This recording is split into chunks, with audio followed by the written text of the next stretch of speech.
Slope of a straight line if equation is given. अगर आपको equation given होगी तो आप स्लोप कैसे निकालेंगे उस लाइन का।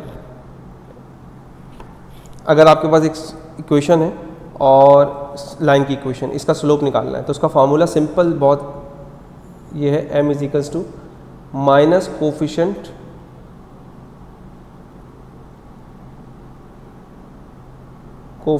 Of x upon coefficient of y। इस इक्वेशन के हिसाब से अगर देखते हैं तो minus coefficient of x means a and coefficient of y means b। Clear. एक एग्जांपल इसकी पर्टिकुलर लेते हैं। अगर आपके पास एक इक्वेशन है +8 इज इक्वल्स टू 0 और इसका स्लोप निकालने को कहते हैं तो इसका स्लोप निकलेगा m is equals to minus coefficient of x, x का कोफिशिएंट कौन है 5, upon coefficient of y, coefficient of y क्या है -3। तो फाइनली जो आपके पास स्लोप आएगा वो आया 5/3। ये इसका सिंपल सा कॉन्सेप्ट है, slope of a line if equation is given. Next जो हमारे पास कॉन्सेप्ट है वो है कॉन्करेंट लाइन। कॉन्करेंट लाइन कौन सी होती हैं? कॉन्करेंट लाइंस वो होती हैं जो एक ही पॉइंट पर इंटरसेक्ट कर रही हैं। अगर हम कहते हैं दो पॉइंट्स इंटरसेक्ट कर रही हैं तो दो पॉइंट्स के लिए इन जनरल जो कॉन्सेप्ट वर्ड इस्तेमाल किया जाता है वो इंटरसेक्ट का इस्तेमाल किया जाता है। पर अगर दो से ज़्यादा लाइंस इंटरसेक्ट कर रही हैं तो हम उन लाइंस को कहते हैं ये कॉन्करेंट लाइंस हैं। ये कॉन्करेंट लाइंस हैं। अगर एक लाइन यूँ बनाई और तीसरी ये बना दी, अब ये कॉन्करेंट नहीं है। कॉन्करेंट की शर्त ये है कि लाइंस एक ही पॉइंट पे इंटरसेक्ट करें। जैसे आपके सामने ये डायग्राम बनाई हुई, तो ये लाइंस जो हैं ये एक ही पॉइंट पे अगर इंटरसेक्ट करेंगी तो हम उसे क्या कहते हैं? Concurrent line.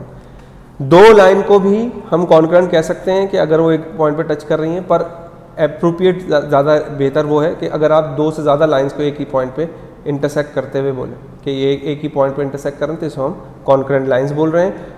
और ये जो पॉइंट जनरेट हो रहा है वो कहलाता है point of concurrency. Point of concurrency, ठीक है, पॉइंट ऑफ कॉन्करेंसी कहलाता है ये।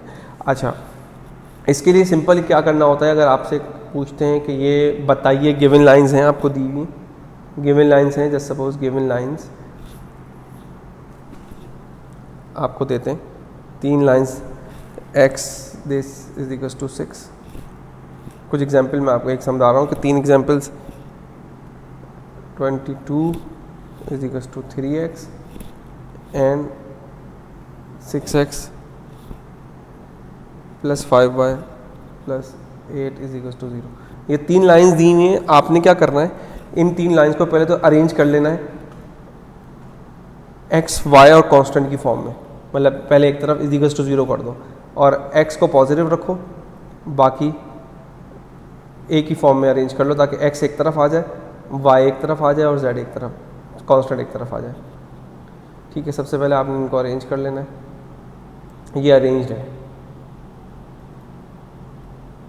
अब आपने क्या करना है? इनका डिटर्मिनेंट ले लेना है। इनका डिटर्मिनेंट ले लेना है।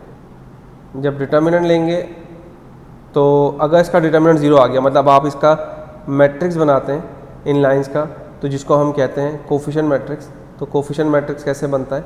वो कोफिशिएंट मैट्रिक्स जो है वो आपके पास इनके जो वेरिएबल्स हैं उनका कोफिशिएंट लिया जाता है। तो पहले कोफिशिएंट मैट्रिक्स x का कोफिशिएंट कौन है? 1, इधर x का कोफिशिएंट कौन है? 3, उधर x का कोफिशिएंट कौन है? 6। इसी तरह y का -1, -4 और यहाँ 5। फिर ये कांस्टेंट कौन है? -6, -22 और +8।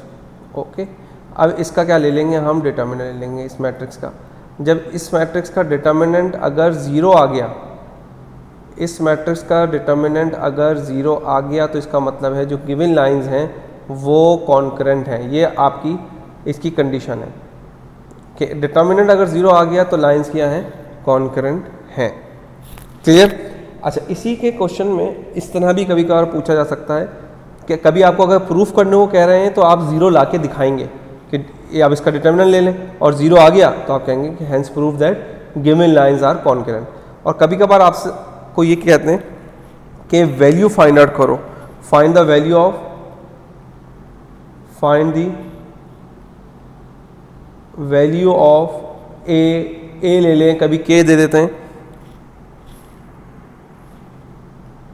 will the three lines are concurrent। आपको बता दिया कि बताइए कि a की वैल्यू क्या होगी अगर लाइंस क्या हो जाएं, कॉन्करेंट हो जाएं। और लाइंस क्या दी हुई है आपको, 2x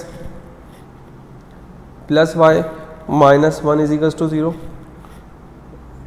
ax plus 2y minus 2 is equals to 0, 2x minus 3y minus 5 is equals to 0।